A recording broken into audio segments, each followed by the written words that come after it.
All right, 3 things in 3 minutes. Let's get it. So last summer I had a conversation that I have not been able to shake. A buyer I was working with was fully pre-approved, great job, strong finances, ready to go.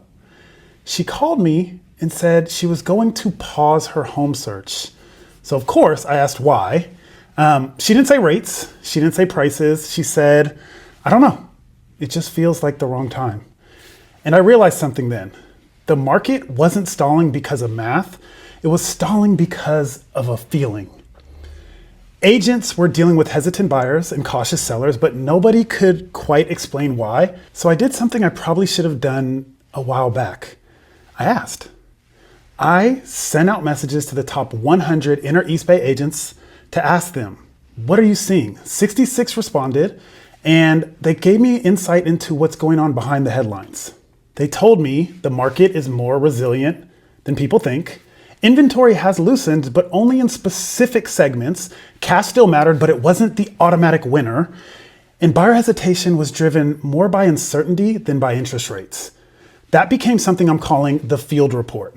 This Friday, I'm excited. I'm hosting a live Zoom briefing with 5 top agents who contributed. No pitching, no predictions, just clarity. If you want to understand what's happening, not just what's being said in the headlines, just register. Even if you can't attend, I'll still send you the full report. All right, number 2, house hacking just got a little easier. And this is one of those few rule changes in the mortgage business that actually deserve some attention. So quick reset, because this matters. An accessory dwelling unit, or an ADU, is a separate living space on a property. It has to stand alone in terms of use, meaning it has to have a separate entrance, kitchen, and a bathroom. It can be attached to the house, or it can be detached. It can be a garage that's converted, or it can be a basement. In other words, it's not a spare room, it's a real independent unit. Until now, lenders were conservative. You could buy a home with an ADU, but you usually couldn't use the rental income to qualify, and there certainly wasn't any way to have multiple ADUs on the same property. Well, that's changing. Starting this spring, rental income from ADUs can be used to help buyers qualify. ADUs are also allowed on 2 and 3 unit properties now, and a single family home can have up to 3 ADUs. This matters because it creates affordability without forcing buyers to share walls.